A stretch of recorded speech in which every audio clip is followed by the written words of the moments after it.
महात्मा बुद्ध और डाकू उंगलीमार। बात भारत के मगध राज की है। बहुत संपन्न राज था। मगध राज में एक सोनापुर नाम का एक छोटा सा गांव था, जहां के लोग अपना सारा काम दिन में ही किया करते थे और रात होते ही सारे लोग अपने घरों के अंदर चले जाते और कोई भी रात के समय अपने घर से बाहर नहीं निकलता था। कारण था अंगुलीमाल, यानी कि अंगुलीमाल बहुत ही खतरनाक डाकू था, वहशी निर्दयी, जो लोगों को लूटकर मार देता था।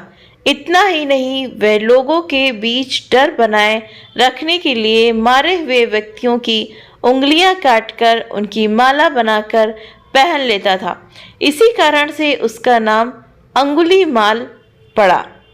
अंगुलीमाल मगध राज्य के ही जंगलों के बीच एक गुफा में रहा करता था। वो जिस जंगल की गुफा में रहता था, लोग उसके आसपास भी नहीं भटकते थे, क्योंकि सबको अंगुलीमाल से बहुत डर लगता था। खौफ का दूसरा नाम बन चुका था डाकू अंगुलीमाल। एक दिन महात्मा बुद्ध सोनापुर गांव से गुजर रहे थे, तभी उन्होंने लोगों को चिंतित देखा।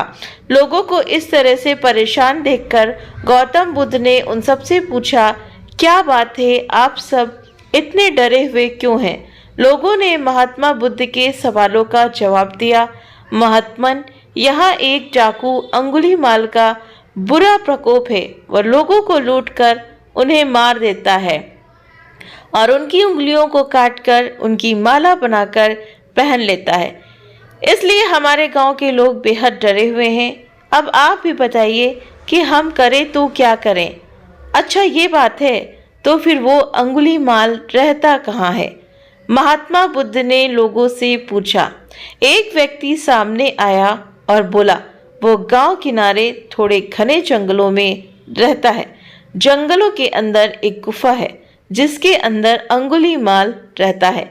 सब सुन लेने के बाद महात्मा बुद्ध अंगुलीमाल से मिलने जंगल की ओर चल पड़े।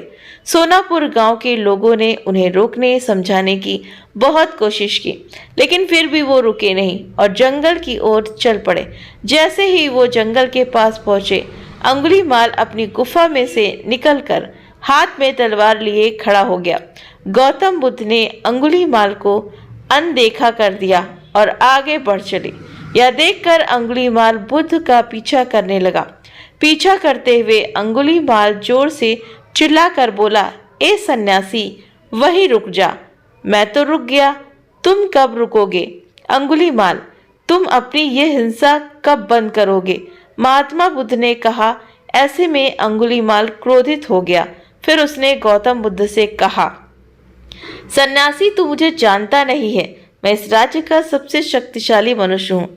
बुद्ध मुस्कुराए। मैं नहीं मानता कि तुम सबसे शक्तिशाली मनुष्य हो। ये सुनकर अंगुलीमाल बोला, अच्छा ऐसी बात है, तो पहले यही बताओ कि ऐसा क्या करूं जिससे तुम मानो।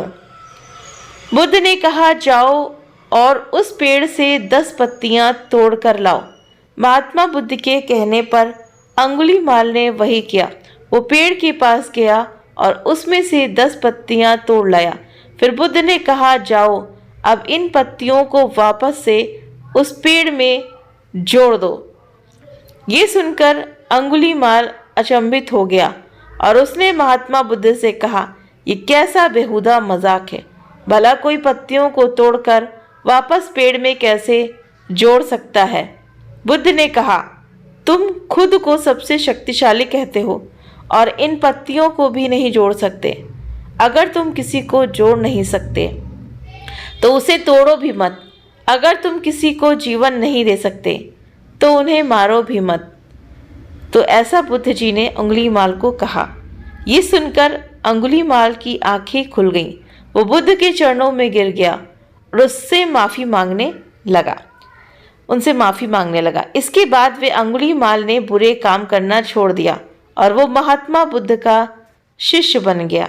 अब आप सोचिए कि इतना बड़ा डाकू और महात्मा बुद्ध जी का शिष्य बन गया। तो इस कहानी से हमें शिक्षा मिलती है कि इंसान चाहे कितना भी बुरा क्यों ना हो, वो बदल सकता है। अगर वो चाहे तो बिल्कुल बदल सकता है, लेकिन वो बदलना नहीं चाहता। एक संत के निर्देश में, एक संत के संग में, एक जब डाकू, उंगली माल जो डाकू था, वो एक संत की शरण में जा कर के एक उनका रवैया अपना लेता है। तो जो चोर होते हैं, जो डाकू होते हैं, ठीक है, अगर वो चाहें अपने आप को बदलना, सरेंडर करना पुलिस को, तो बदल सकते हैं, लेकिन गलत काम करें ही क्यों। समाज में कई तरह के लोग होते हैं, अच्छे भी होते हैं, बुरे भी होते हैं, लेकिन लोग सोचते हैं ना कि बुरा काम अपना कर हम जल्दी धनवान बन जाएंगे, जल्दी पैसे वाले बन जाएंगे, लेकिन उससे होता क्या है? क्या आपने अभी देखा नहीं? अभी करंट की ही न्यूज़ है अतीक अहमद और उनके भाई अशरफ की। तो उन्होंने कितना गुनाहों का जाल फैला रखा था, तो आज वो किस कगार पे उनकी मृत्यु हुई और किस तरह से वो जेल की सलाखों के पीछे पूरा परिवार ही बंद है। तो ऐसा काम नहीं करना है। भगवान ने हमें मनुष्य का जीवन दिया है तो हम अच्छे काम करें ना, क्योंकि बताया भी गया है कि अच्छे और बुरे कर्मों का नतीजा हमको भुगतना पड़ेगा और वो यहीं भोगना पड़ेगा।